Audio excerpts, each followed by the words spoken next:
Jai Narayan students, today I am coming with part 2 for the dictionary. Here I am giving you information about the different functions and methods of dictionary. Now let's start. First function is len function. Len function, it returns the length of dictionary. What is the meaning of length of dictionary? That is the count of elements, how many keys and value pair are present in dictionary. This information is returned by the len function. For example, here I am taking a dictionary which name is alpha, and following dictionary key values pair are a apple, b boy, c cat, d dog. Means a b c d, these are the keys, and apple, boy, cat and dog is a value. When we pass this alpha dictionary into the len function, then it returns 4. Why? Because the key value pair, how many number of key values pair in alpha? This is first, second, third and fourth. That's why it gives 4. Okay. Now next function is clear function. This method removes all items from dictionary and dictionary becomes empty dictionary, but your dictionary will remain in memory. Means by using the clear function you can remove all the elements, means key value pair from the dictionary, and your dictionary will becomes as a empty dictionary. One more thing, your dictionary doesn't delete, only values and key pair will be deleted. To use them, first you have to use name of the dictionary, then clear function, and after this command or function using, when you print the alpha, then it prints empty dictionary. Okay, so by using the clear function you can remove the key value pair from the dictionary. Okay, now for as clear function we have one more uh, function which is name is del function. It is used for delete dictionary. It will remove dictionary from memory. ध्यान रखिएगा. Means by using the del function your values, means key value pair as well as dictionary, both are removed. Okay, means by using the clear function only the key value pair will be removed, and by using the del function your properly dictionary will be removed from the memory. Means dictionary as well as their key value pair will be removed. How it will be used? You have to create a dictionary like that, and when you write del alpha, means del and then dictionary name, and after the executing this function or this line, when you want to print the alpha, then it comes error, because now alpha named dictionary is not present in the memory. Okay, now next function is get function. This method is used value of given key. If key not found, it raise an exception, means error. Means इस function का use करके हम values जो है particular की के against में क्या वैल्यू है वो गेट करने की कोशिश करेंगे. अल्फा डॉट गेट, और when we pass the key B, then it gives the value boy, and suppose that any key which is not present in the alpha dictionary, suppose that z, when you pass z, then it gives error because z, there is no z as a key. Means by using the get function you can get the value from against the key value. You can also use the some message for the get function. Suppose that z function is z key is passed and you want to print not found, then you have to use z then your message. Now if z is not available in your dictionary, then it prints not found rather than error message. Next function is items. This method returns all the items in the dictionary as sequence as a tuple. Means ये function आपको key value का pair as a tuple, each key value pair is written as a tuple from the dictionary. Suppose that you have a dictionary alpha A, B, C, D, and values are apple, boy, cat, and dog. And when you use alpha dot items, then it returns all the values pair. Means key, first key value is A and apple, second B boy, C cat, and D dog. Means in the my tuple all the keys and values are assigned into my tuple. When you access them by using the for loop for item in my tuple, means my tuple से एक एक value item में आएगी और print when you print item, then it gives this output: A apple, B boy, C cat, D dog. You can also use this items function in another method. Suppose that alpha is your dictionary and you use alpha dot items function. Now when you use for loop from the my tuple, and now your variable is named as key and value, means from the my tuple key value is written in the key variable and value is written in the value variable, and when you print key value, then it outputs is like that. Now next function is keys function. This method returns all the keys in the dictionary as a sequence of key in a list form. Means by using the key function you can get the only keys value in the list form. Alpha dot keys function returns this A, B, C, D in the form of list. Similarly, values function is there. By using this method, it returns all the values in the dictionary as a sequence of key, means list form. By using the values function, you can get the values from the dictionary like that. Alpha dot values, it returns all the values in the form of list. तो दो function है आपके पास, एक keys function है जिसके through आप सारी keys को गेट कर सकते हैं, वैल्यूज फंक्शन है जिसके थ्रू आप सारी वैल्यूज गेट कर सकते हैं फ्रॉम द डिक्शनरी, और ये दोनों आपको लिस्ट के फॉर्म में आपको मिलते हैं. Next function name is update method. This method is use to merge the key value pair from the new dictionary into original dictionary. मतलब एक डिक्शनरी को दूसरी डिक्शनरी में ये मर्ज कर देता है. एडिंग और रिप्लेसिंग एज नीडेड, जहाँ भी ज़रूरत है, अगर नया उसको मिल रहा है की वैल्यू पेयर तो उसको ऐड कर देगा, और पुराना है तो उसको रिप्लेस कर देगा. The items in the new dictionary are added to the old one and override items already with the same key. जो भी आपके जो सेम कीज़ वाले होंगे वो ओवरराइड कर जाएंगे, और जो भी नई की और वैल्यू के पेयर होंगे वो एडअप हो जाएंगे. इसका एग्जांपल यहाँ पर देखने की कोशिश करिए. Here D1 is a dictionary which have a key value pair 1, 100, 2, 200, 3, 300 and 4, 400. And next one is dictionary is named is D2. And here 1, 111, 2, 222, 5, 555, 4, 444. So these are the different key value pair. When you use D1 dot update D2, okay, means you want to update D1 values with the D2. And after the execution of this line, when you write D1, means you want to print D1, then it gives the output like that. 1, 111 means देखिए D2 की value को D1 में replace हो गया. जब D1 में 100 था तो जो सेम की वाले हैं, देखिए 111 ने 100 को रिप्लेस कर दिया. 200 था तो 222 को ने रिप्लेस कर दिया. 300 यहाँ पर इसलिए लिया क्योंकि D2 में 300 नहीं, मतलब 3 की वैल्यू नहीं थी, इसलिए वो एज इट इज़ रख लिया उसने.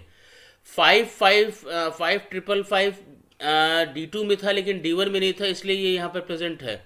4 इसलिए हो गया क्योंकि 400 था और D2 में 4 है, तो 4 ने 400 को रिप्लेस कर दिया. तो जो की वैल्यू कॉमन है, तो उसमें से क्या है, D2 से वैल्यूज जो है, D2 की जो वैल्यूज़ है वो D1 में रिप्लेस्ड हो जाएंगी, और जो की वैल्यूज़ कॉमन नहीं है वो एज इट इज़ वहाँ पर एडअप हो जाएंगी। तो ध्यान रखिएगा, यहाँ पर D2 को अगर आप प्रिंट करेंगे तो उसमें कोई भी चेंजेस नहीं हुए हैं, जो वो ऐसे का ऐसे ही है, लेकिन D1 अब आपका चेंज हो गया जिसमें कुछ वैल्यूज़ एडअप हो जाएंगी।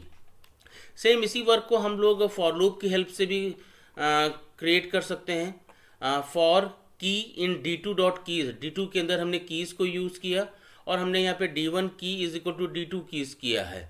ओके, अब फिर बाद में प्रिंट D2 को हमने प्रिंट कर दिया है, और फिर जब हम इसका आउटपुट देखेंगे तो 1 1 1 2 2 यानी ये जो सेम आउटपुट है आपको इस कोडिंग से भी गेट हो जाएगा।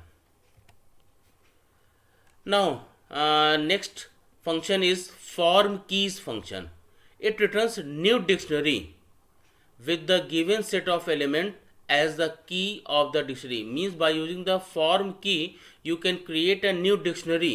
For example, new keys एक वेरिएबल है जिसमें हमने EMP कोड, ई नेम, पोस्ट और सेल ये हमने पास किया है, और उसको जब हमने डिक्शनरी फंक्शन के थ्रू फॉर्म की फंक्शन को कॉल किया और न्यू की उसमें पास किया, D1 में स्टोर किया, और जब हमने प्रिंट D1 किया तो देखिए EMP कोड, ई नेम, यानी ये सब क्या हो गया, ऑटोमेटिकली कन्वर्ट हो गए कीज़ के फॉर्म में।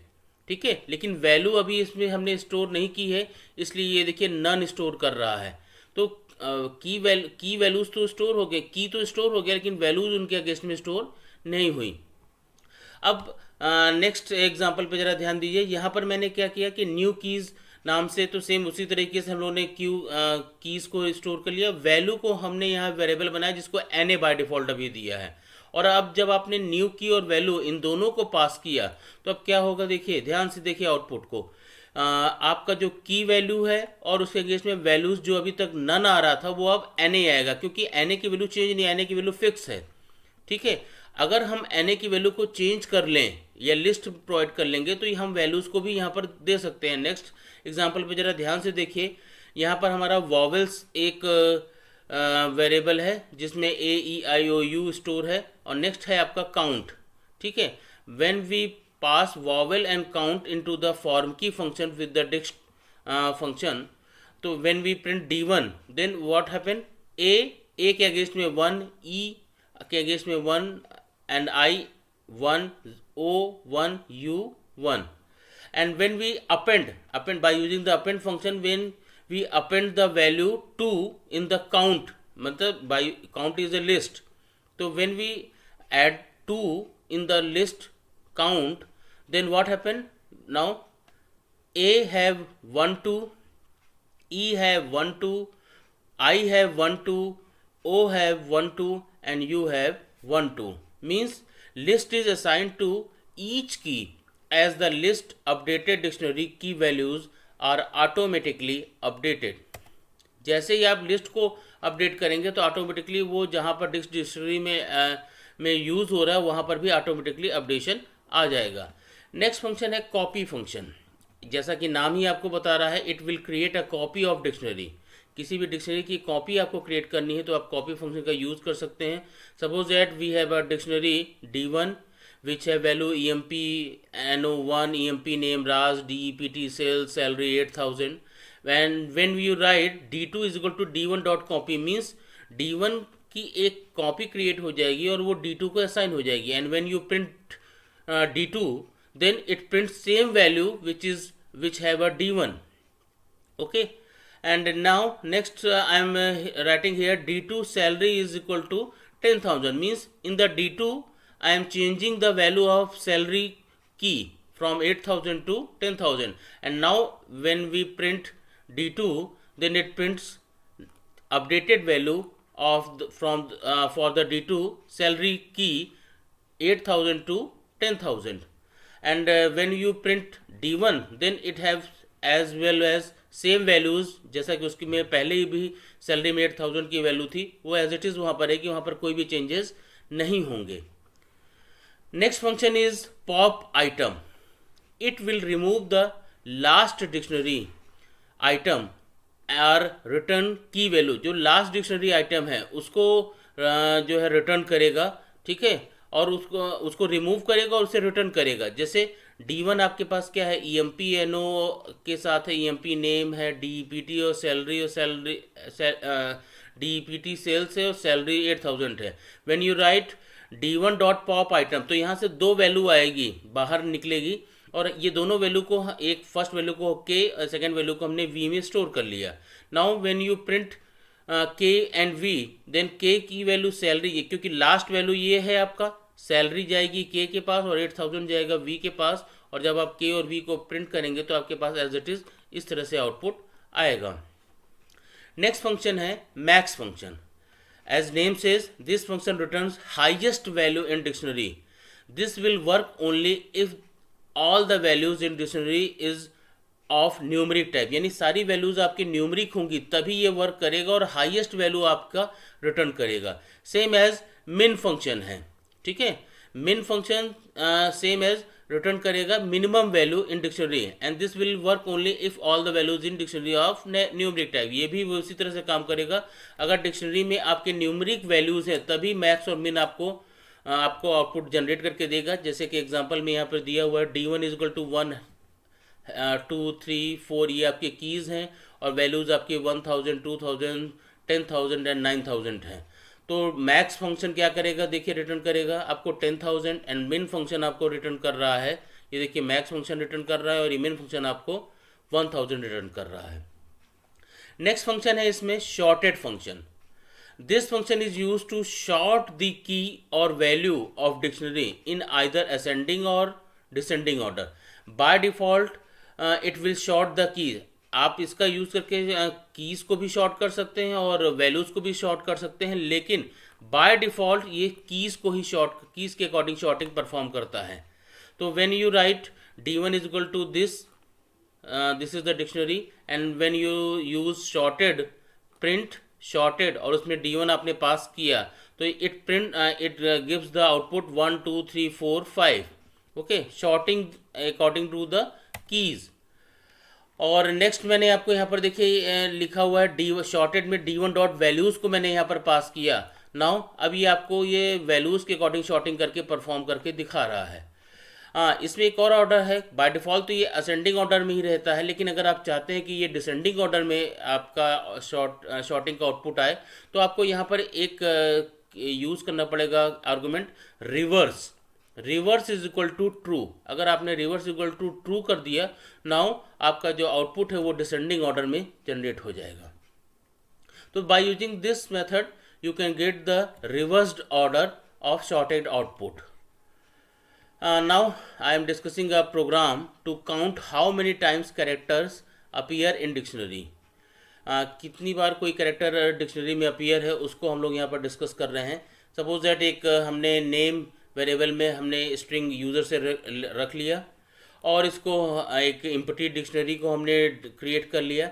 नाउ ch इन नेम एक फॉर लूप हमने चलाया, नेम से एक वैल्यू ch के पास आएगी, और हमने यहाँ पर क्या किया, ch को की इज इक्वल टू ch किया और यहाँ पे लिखा इफ़ की नॉट इन d, अगर की d में नहीं है, then name dot count ch जो है वो उसको काउंट करेगा ch की वैल्यू को और काउंट वेरिएबल में स्टोर कर देगा। और फिर d जो आपका डिक्शनरी है, d की में हमने यहाँ पर काउंट को स्टोर कर दिया, और इस तरीके से आपकी वैल्यूज़ यहाँ पर स्टोर होती चली जाएंगी।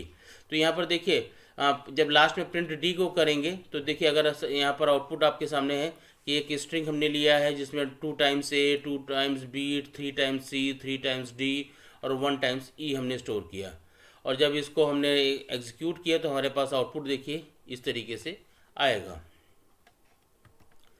Now next, program to create dictionary for storing employ name and salary and access them. आप एम्प्लॉय का नाम और सैलरी स्टोर करना चाहते हैं और उसको फिर आप अपने अकॉर्डिंग एक्सेस कर सकते हैं। इसका यूज़ आगे चल के आप लोग प्रोजेक्ट में भी बनाने में भी कर सकते हैं।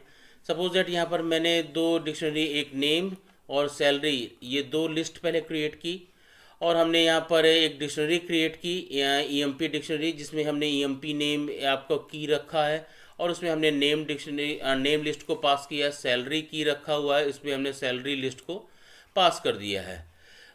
चॉइस 1 रखा है तो यहाँ पर वाइल लूप लगाए, यहाँ पे choice not equal to 0 condition आपकी ट्रू हो गई तो आपके सामने ये प्रिंट ऑप्शन आउटपुट आपके सामने प्रेजेंट हो जाएगा। 1 for add employ details, 2 for show, 3 for search and 0 for quit.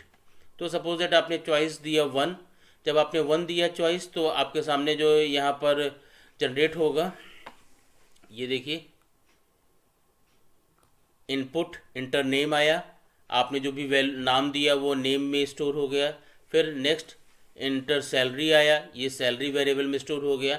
और फिर नेम डॉट अपेंड के थ्रू उस डिक्शनरी में हमने नेम को यहाँ पर ऐड कर लिया और सैलरी डॉट अपेंड के थ्रू हमने सैलरी को अपेंड कर लिया, यानी नेम और सैलरी में ये वैल्यूज स्टोर हो गई। फिर उसके बाद हमने, अगर आपने चॉइस 2 दिया है यानी you want to display it, तो हमने यहाँ पे एक आउटपुट फॉर्मेटेड आउटपुट का यूज़ किया और उसके अकॉर्डिंग हमने यहाँ पर आपका एक डिज़ाइन प्रिपेयर की और फिर हमने यहाँ पर डिस्प्ले किया। कैसे देखिए, EMP डिस्क में हमने EMP नेम को लिया, एन में स्टोर कर दिया, फिर EMP डिस्क के थ्रू सैलरी वैल्यूज को लिया, एस में स्टोर कर लिया, और फिर for i in range len n, ठीक है, जो हमारी एन की लेंथ है उसके अकॉर्डिंग ये रेंज को कैलकुलेट करेगा और एग्जीक्यूट करेगा और आपके सामने इसका आउटपुट आ जाएगा। नेक्स्ट, अगर आपने चॉइस 3 दिया है सर्चिंग के लिए तो आपसे इसने नाम पूछा कि किस नाम को सर्च करना है, उस नाम को आपने नेम वेरिएबल में स्टोर कर दिया। फिर हमने उसी तरीके से डिक्शनरी EMP नेम के थ्रू एन में स्टोर कर ली, सैलरी में स्टोर कर लिए, और यहाँ पर हमने पोजीशन उसकी फाइंड आउट की। एन डॉट इंडेक्स में जिस नाम को आपने सर्च करना था उसको हमने यहाँ पर पास कर दिया। अगर ये अवेलेबल है तो यहाँ पर रिकॉर्ड फाउंड आपको मैसेज हो जाएगा, उसकी सैलरी की जो वैल्यू है वो डिस्प्ले हो जाएगी।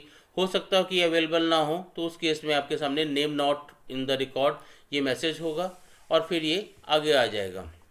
तो इसका आउटपुट आपके सामने यहाँ पर मैंने एग्जीक्यूट करके कई बार दिखाया है, तो ये आप देख सकते हैं, इसका आउटपुट आसानी से समझ सकते हैं कि किस तरीके से ये आपका एम्प्लॉय का, जैसे अगर आपने चॉइस 1 दिया है तो आपने नाम अमित दिया, फिर आपने वैल्यू दिया सैलरी 9000 दिया, फिर आपके पास चॉइस आया, आपने सपोज अगेन नेक्स्ट 1 फिर से किया, फिर आपने संजय और 3000 को ऐड किया, फिर आपने 1 अगेन दिया, नितिन और 7000 को ऐड किया, फिर नेक्स्ट आपने चॉइस 2 दिया। जैसे चॉइस 2 दिया तो देखिए आपके सामने ये आउटपुट आपके सामने आ रहा है। और सपोज दैट आपने चॉइस 3 दिया तो आपसे ये पूछा कि किस नाम को सर्च करना, आपने संजय दिया तो रिकॉर्ड फाउंड आ गया और उसकी सैलरी आपके सामने आ गई। सपोज दैट आपने 3 दिया और आपने ऐसा कोई नाम दिया जो कि यहाँ पर नहीं प्रेजेंट है, तो उस केस में देखिए name not in the record ये मैसेज जनरेट किया।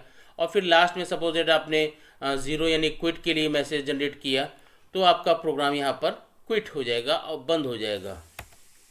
तो इस तरीके से आपने देखा कि डिफरेंट टाइप के जो आपके डिक्शनरी के फंक्शन हैं उसको कैसे हम लोग इस्तेमाल करते हैं, ठीक है, उसकी इन्फॉर्मेशन मैंने आपको देने की कोशिश की। आई होप कि ये वीडियो आपको अच्छा लगा होगा और मैं ये चाहता हूँ कि आपके इनके फंक्शंस को डिक्शनरी बनाइए और उनको यूज़ करिए प्रोग्रामिंग के थ्रू। इनकी प्रोग्रामिंग कैसे करते हैं मैंने मोबाइल वर्जन में भी आपको बताया है कि कैसे यूज़ करते हैं और कैसे सिस्टम पर यूज़ करते हैं, ये भी मैंने आपको बताया है। तो आप लोग इसकी प्रैक्टिस करिए और जो भी डाउट्स है वो आप मुझसे पूछिए। आप जो है ज़्यादा से ज़्यादा प्रैक्टिस करने की कोशिश करिए, क्योंकि जितना ही प्रैक्टिस करेंगे उतना ही आपके डाउट्स क्लियर होंगे। और कोई भी डाउट आता है तो आप उसको ज़रूर मुझसे पूछिएगा। नाउ SMS का ज़रूर ध्यान में रखिएगा। S for soap, M for mask, S for social distancing. Okay, Jai Narayan to all of you.